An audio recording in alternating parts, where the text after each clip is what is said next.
the show for real estate entrepreneurs.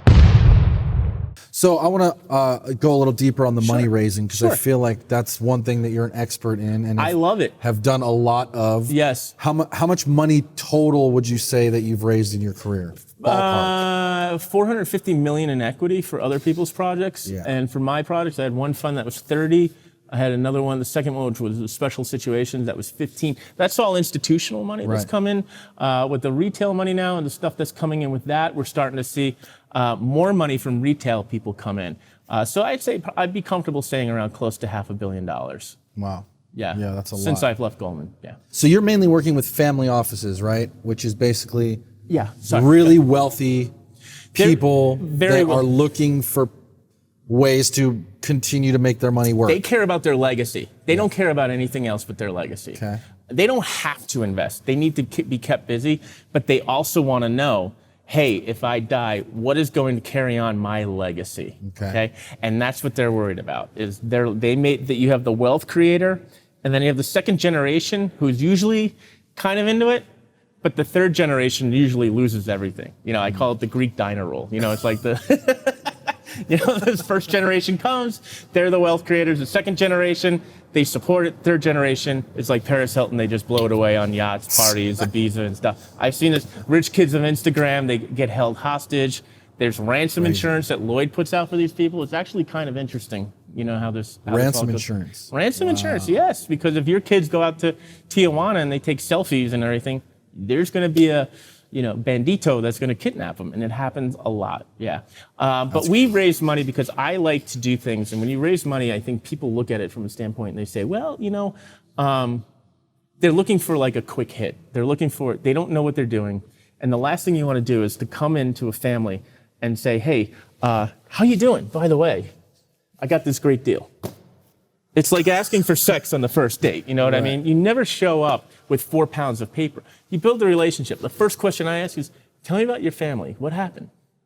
Because there's only one person who's more into that story than me, and that's you telling the story. Yeah. Well, let me tell you about that. Trials and tribulations, and me, and then in Texas I was run out, and all who knows? I mean, there's always a story, and that's how you build familiarity, is by getting to know people, because they want to trust you. They don't want they don't want the mechanical, technical, sterile relationship where it's just an email with a PDF or something like that. They want follow-up. When I'm raising capital, you've heard me talk about this, I always tranche it out. I always use deadlines. If you're not using deadlines, your deal's going to go stale. If you're not using tranches, your deal's going to go stale. Oh, really? Sal showed me this 4 months ago. Now why is he still doing it? Well, the first tranche went over. Now we're going on.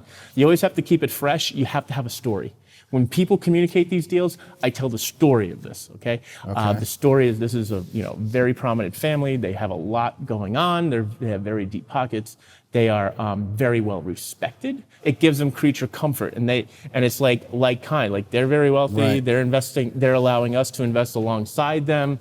It's great. We're building what we call club deals. We're clubbing in together. You guys call them syndications when you have like many people with like $10,000 checks. This is what we call a club deal. Okay, I'm going to club in with these guys on this one, and I always put in some money, whether it's from my own or my late brother's estate, or my mom's estate. I'll tell them I'm putting in $100,000 of my own money, and they want to see that part of the conviction. Now, I can't afford to seed every deal that comes around, but they know when you're starting out, when you tell people, hey, this is how much I'm putting in, it shows that you have conviction. Money is always shows conviction. Yes, and I totally agree with that, and I actually have a question around that.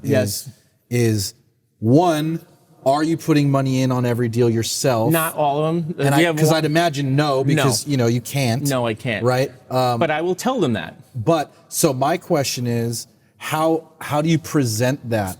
Because I'm sure a lot of investors are, their first question is, well, are you getting in on this deal? They will. And these are investors who I've known for a while, but when you're starting out, you just tell them, this is the way I would do it. I said, look, we're building an investment business here. My equity is in the business and the relationships that we're doing.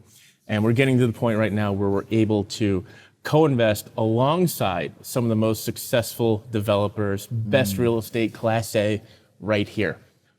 This is a privilege. This is an opportunity. Here's the story behind it.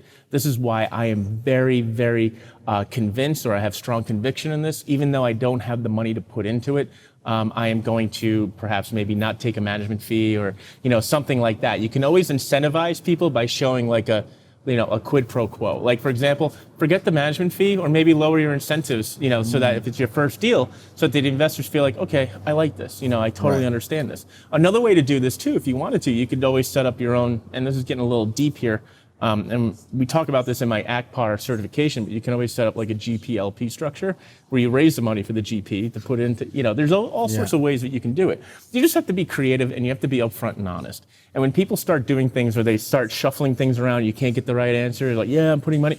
Well, I mean, what are you doing? Well, I'm recycling my fees. And, well, that's not really, it's not, exactly. I want to know, where's this coming from? And when I tell people it's coming from my mom, they know that she's in an assisted living facility that, has a burn rate of around $6,500 a month. In New York, before we moved her out here, it was $9,200 a month. So I invest in these things to pay for that stuff, right? That's for me. And they understand that, but you have to have a good, credible story.